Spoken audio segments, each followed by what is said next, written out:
Bonsoir, frères et sœurs en Christ. Bonsoir à tous. Voilà, je fais cette petite vidéo par rapport par rapport au rassemblement des fidèles, par rapport au rassemblement des chrétiens et je m'adresse en particulier à tous ceux qui résident en Île-de-France ou en région parisienne ou proche. Voilà, parce que Dieu m'a mis à cœur ces derniers temps d'être plus actif, comme je vous le disais dans ma dernière vidéo, de porter sa parole. Donc, je lis toujours ma Bible, mais là, j'ai relu ce qui concernait un petit peu tout ça et puis, ben voilà, je voulais faire cette petite vidéo pour que, vous êtes peut-être un peu comme moi, on vivait notre foi un peu seul, on allait des fois à droite, à gauche, rencontrer d'autres frères et tout, mais on n'était pas vraiment dans le mode partage et rencontre, on va dire et puis, c'est indispensable. Alors je vais essayer de vous convaincre un peu et puis, si je suis arrivé à vous convaincre ou si vous pensez déjà la même chose, que j'ai pas la prétention de convaincre, heu qu'on essaye de se retrouver, de se réunir pour, des temps d'échange, de prière, de louange, d'évangélisation, bref, pour tout un tas de raisons. J'ai relu attentivement, heu, la Bible à ce sujet-là et en fait, il faut le faire. C'est une préconisation que nous fait le Seigneur directement. Alors j'ai relu plein de passages, j'ai relu plein de choses, j'ai essayé de décortiquer un petit peu ça. Alors je suis pas théologien, je suis pas versé, mais j'ai essayé en tout cas de le comprendre avec mon cœur, avec, mes sens aussi, avec mon sens, avec mon esprit et puis d'essayer de mettre ça en rapport avec la volonté du Seigneur. Donc, alors bon, dans l'Ancien Testament, on a plein de références où, le peuple juif s'assemble, le peuple juif s'unit et cetera et cetera. Je reviendrai pas là-dessus. Je prendrai quand même, beaucoup j'ai noté quelques versets. Donc, Matthieu 18, versets 19 et 20. «Je vous dis encore que si 2 d'entre vous s'accordent sur la terre pour demander quoi que ce soit, cela leur sera accordé par mon Père céleste. En effet, là où 2 ou 3 sont rassemblés en mon nom, je suis au milieu d'eux.» Jésus est on ne peut plus clair. La prière, c'est individuel, mais c'est également collectif. Et qu'à partir du moment où on s'assemble entre chrétiens et qu'on a cette «pureté» entre guillemets de cœur, c'est-à-dire cette volonté de le rencontrer, il nous rejoindra. Donc en fait, cette unité, elle se manifeste par la présence de Dieu. C'est-à-dire que Dieu va intervenir, va nous rejoindre si on est plusieurs à prier avec lui. Alors attention, il peut nous rejoindre aussi tout seul, mais en tout cas, la prescription de Jésus est extrêmement claire sur le sujet. Donc il y a pas de il y a pas de il y a pas d'ambiguïté. Alors il nous dit pas si cela, il nous dit pas si vous êtes dans un bâtiment, il nous dit pas, le nombre qu'il faut être, il nous dit pas, le lieu où on doit être, le temps, il nous prescrit rien. Il nous dit juste que l'on doit, entre guillemets, «s'assembler en son nom», se rassembler en son nom et en fait, le terme «rassembler» me plaît beaucoup plus que le terme «assembler». Donc ce rassemblement on le voit, il commence très, très tôt dans la Bible. Alors, il y a beaucoup de choses que j'ai lues dans Actes aussi, mais dans Jean 20, on a au verset 19: «Le soir de ce même dimanche, les portes de la maison où les disciples se trouvaient rassemblés étaient fermées, car ils avaient peur des chefs juifs. Jésus vient alors se présenter au milieu d'eux et leur dit: "Que la paix soit avec vous".» Alors on voit que le premier «rassemblement» entre guillemets des chrétiens, alors ils s'appelaient pas encore chrétiens à l'époque, c'était les disciples, se fait par la peur, c'est-à-dire qu'ils ont peur d'être persécutés. Ils sont dans un moment difficile. Christ vient d'être crucifié sur la croix et ils ont extrêmement peur pour eux. Ils sont dans l'affliction, ils sont tristes, ils sont dans la tristesse et la peur. Alors une des raisons aussi de se rassembler, c'est aussi ça. Quand on est des hommes, des fois on a peur, des fois on est triste, des fois on est accablé, des fois on a des maux, des fois on est malade, des fois les circonstances de la vie sont dures. Et ben, se rassembler avec des frères et pouvoir, pas forcément partager, ça peut être intime, donc c'est pas forcément nécessaire de le partager, mais en tout cas, de sentir que d'autres frères peuvent nous aider en priant avec nous, bah, je pense que c'est déjà un premier motif de se rassembler quand les circonstances sont difficiles. Et actuellement, notre monde est très compliqué quand on est chrétien et je pense qu'on est de moins en moins nombreux, soyons lucides. La parole du Seigneur se perd et ben, raison de plus pour faire bloc et de se retrouver ensemble afin déjà de ne pas se sentir isolé et puis aussi d'apporter une forme de protection entre nous. De nous réunir pour louer le Seigneur avec des frères et des sœurs qui partagent avec nous, qui sont en Christ comme nous.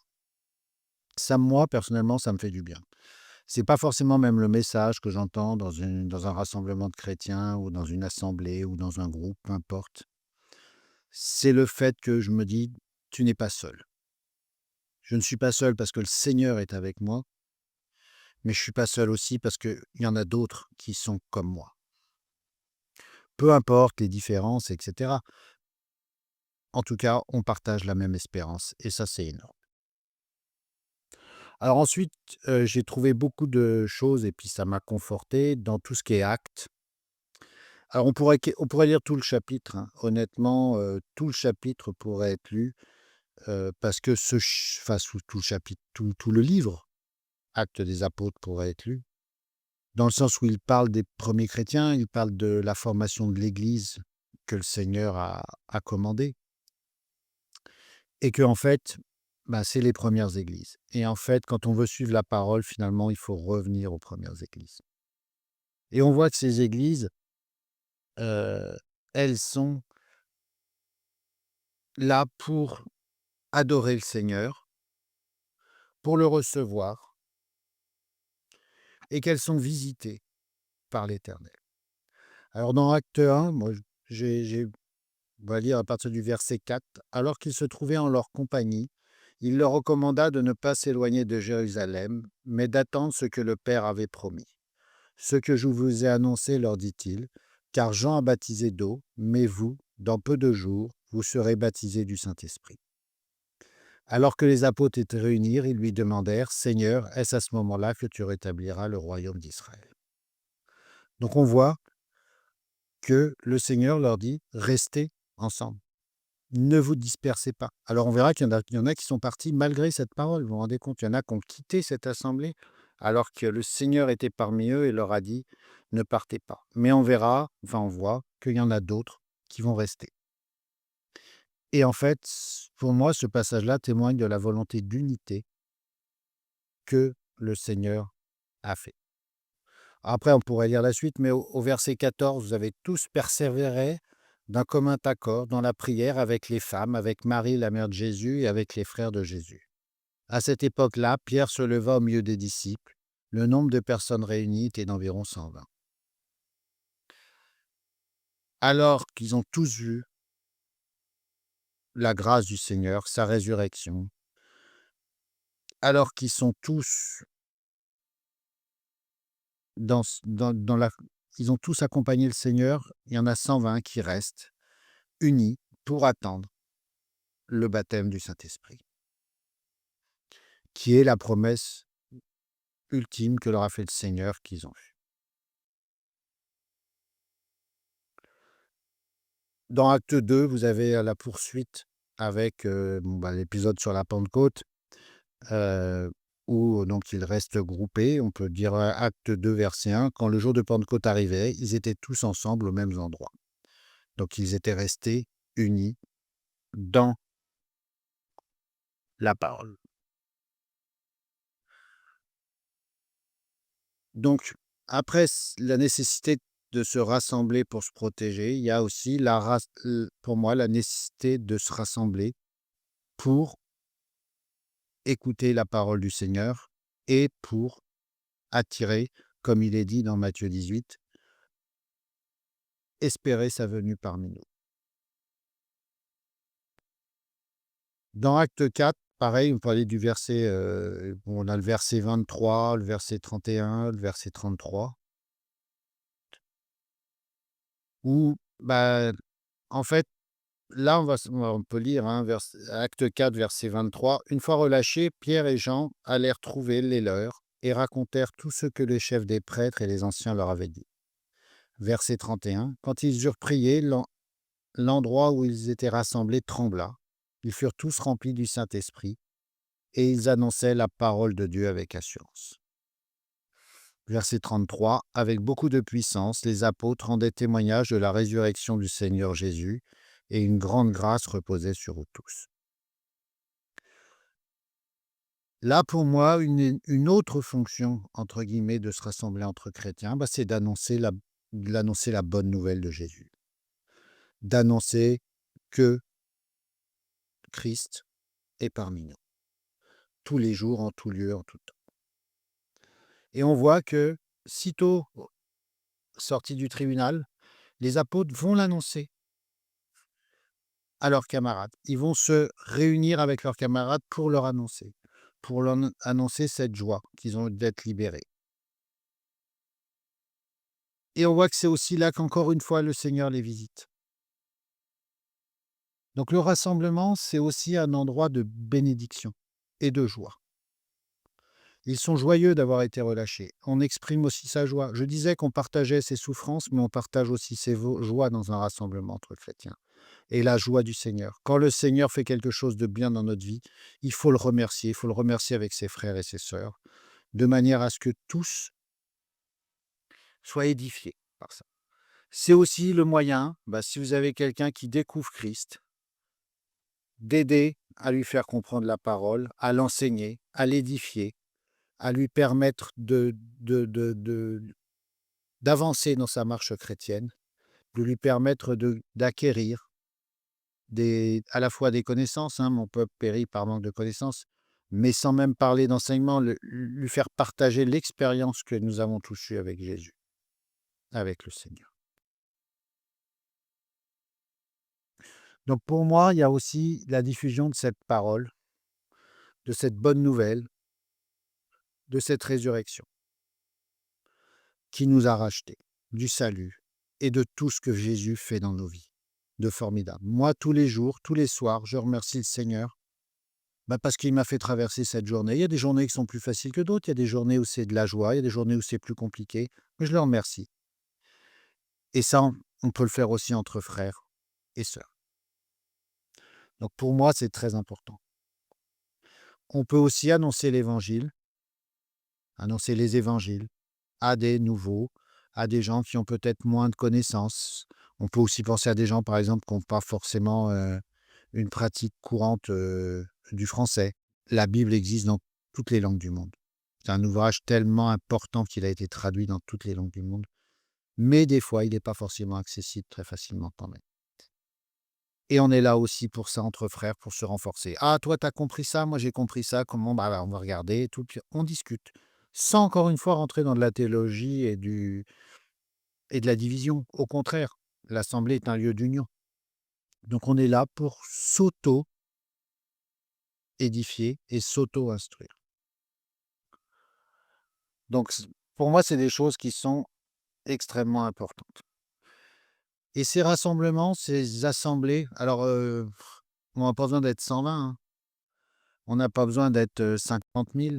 On n'a pas besoin d'avoir des méga church. Et au contraire, moi, je trouve ça nocif. On n'est pas là pour adorer un pasteur, on n'est pas là pour adorer un homme, on est là pour adorer Dieu.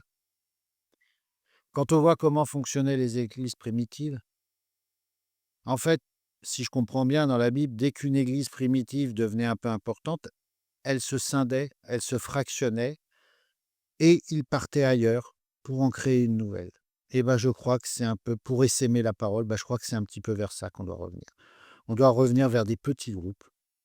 Et en fait, les petits groupes, dès qu'ils ont la capacité de créer un autre groupe, il faut le créer, où qu'on soit. Et ça, je pense que c'est le but de nos rassemblements, de nos assemblées. C'est pas de faire des églises, c'est pas de faire des assemblées, des organisations humaines, non.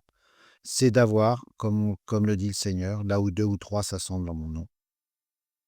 Et ben, si on est 5, si on est 15, c'est très bien. L'assemblée même de base, c'est la famille.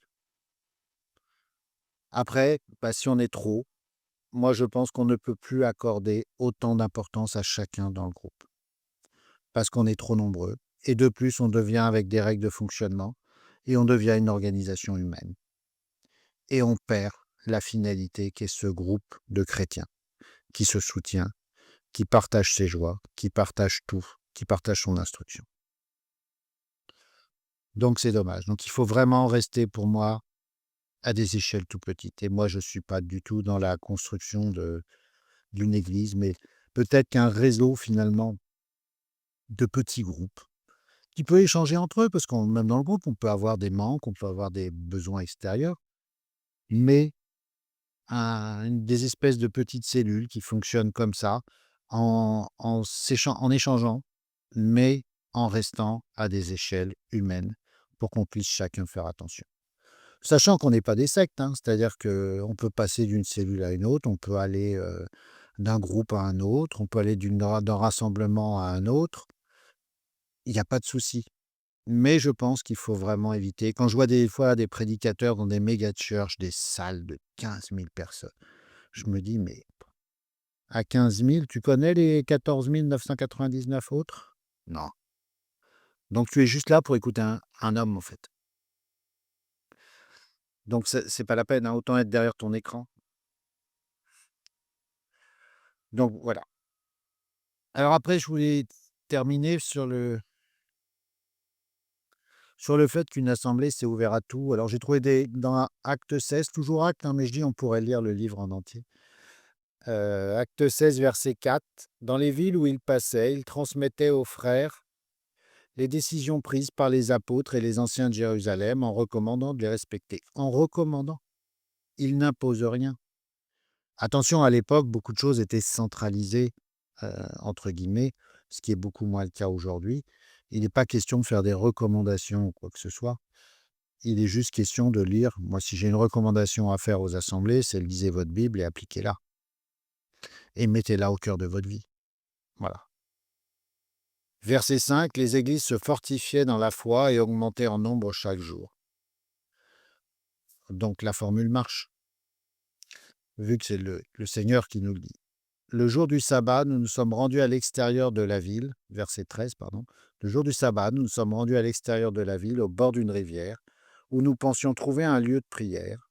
Nous nous sommes assis et avons parlé aux femmes qui étaient réunies. Je trouve ce verset magnifique.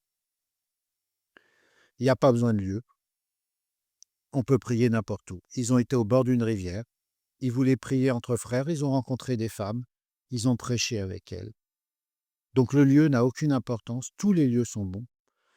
Et si on fait un groupe, s'il y a des gens qui veulent venir avec nous, moi je suis. On peut venir prier à la maison, on peut venir prier chez vous, on peut aller prier dans un parc, on peut aller prier dans la rue, on peut aller prier dans une salle. On- Peu importe, peu importe. Et au contraire, je dirais qu'il faut même changer pour briser cette monotonie. Par exemple, dans un parc, si on prie, on peut rencontrer des gens qui connaissent pas Jésus, mais qui vont peut-être le rejoindre. Peut-être on va leur semer une graine qui poussera. Chez nous, oui, on peut être là plus enclin à échanger entre nous des choses plus personnelles, pour se soutenir, pour se fortifier. Frères et sœurs, ne tombons pas dans la monotonie, ne tombons pas dans la routine. Essayons tout ce qui peut être essayé, parce que, comme je le disais, la parole du Seigneur, malheureusement, dans notre monde se perd, et on doit la réveiller, et on doit l'emmener dans tous les terrains. Tous les terrains. Il n'y a pas un endroit meilleur que l'autre. Moi, je suis en région parisienne, vous avez des zones très, très différentes. Vous avez des zones rurales, vous avez des cités, vous avez des zones résidentielles, vous avez des centres-villes. Partout, il y a des hommes, partout, il y a des chrétiens, partout, il y a des âmes que le Seigneur veut sauver. Donc on doit vraiment pas s'occuper du lieu, pas être prisonnier d'un bâtiment, pas être prisonnier d'un endroit, peu importe. Il faut pouvoir, dès qu'il y a une opportunité, se réunir pour tous les motifs que je disais avant, se fortifier, échanger, s'édifier, évangéliser, peu importe. Faire l'œuvre du Seigneur. Dehors, dedans, peu importe. Bah, évidemment, il y a le contexte météo et géographique, mais néanmoins, voilà, moi, ça me dérange pas de rouler 2 heures si c'est pour aller porter la parole de Dieu auprès de 3 personnes. Ça me dérange pas. C'est pas un problème.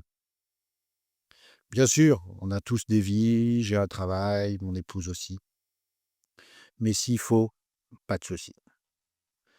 Si quelqu'un a besoin, si quelqu'un a envie, ça peut être dans un hôpital, ça peut être peu importe.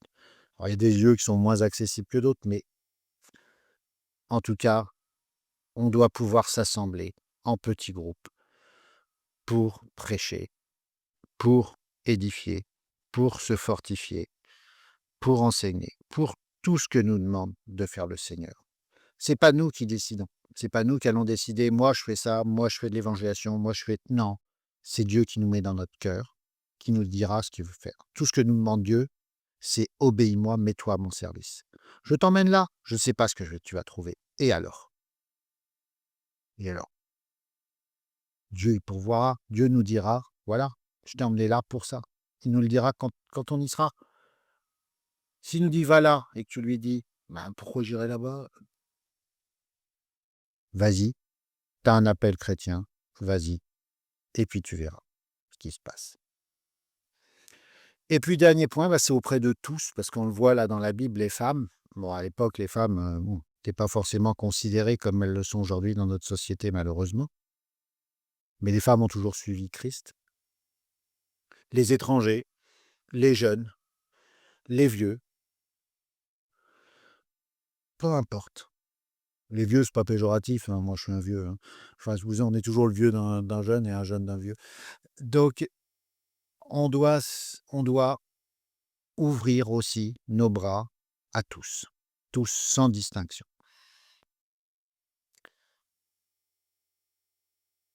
Pas de lieu, pas de critères d'entrée, hein. On n'est pas là: «Ah bah oui, mais il faut que tu sois» non, si tu es non chrétien et que tu veux venir, prier avec nous et échanger, pas de souci, au contraire. Donc et puis pas de critères non plus de temps. J'ai des versets que j'ai pas mis, que j'aurais pu citer, où, «Il resta tard dans la nuit», quand Dieu vous appelle, si Dieu nous met quelque part à prier entre chrétiens, il nous dira quand arrêter. Ça peut être 5 minutes, ça peut être 10 heures. C'est pas nous qui décidons, c'est lui qui nous portera. Et quand il nous dira: «C'est bon», eh ben, on le saura et on saura qu'il faut arrêter. On voit que pendant le repos juif, le sabbat, les disciples sont critiqués parce que ils font justement la prière et ils se déplacent et cetera. Alors qu'ils font que l'œuvre de Dieu, ils font le travail de Dieu. Le travail de Dieu n'a pas de repos. Il peut avoir lieu n'importe où. On peut manger ensemble, pourquoi pas? C'est des choses qui se font. On peut venir un soir, on peut venir une journée, on peut venir un matin. Le temps n'a pas d'importance pour le Seigneur. Quand l'appel est là, il est là. Voilà Seigneur, je te remercie de m'avoir inspiré ces paroles. Je vous remercie pour ceux qui m'ont écouté. Encore une fois, c'est pas du tout pour expliquer ou quoi que ce soit. C'est juste pour dire qu'au fond de mon cœur, je pense qu'il faut qu'on soit actif entre chrétiens, qu'on fasse des petits groupes pour faire des actions. Et à plusieurs, on est toujours plus fort. Le Seigneur nous donne cet enseignement. Réunissez-vous pour porter ma parole. On peut le faire individuellement aussi, hein, c'est pas du tout une critique, hein. Les 2 sont tout à fait possibles et d'ailleurs sont pas du tout incompatibles.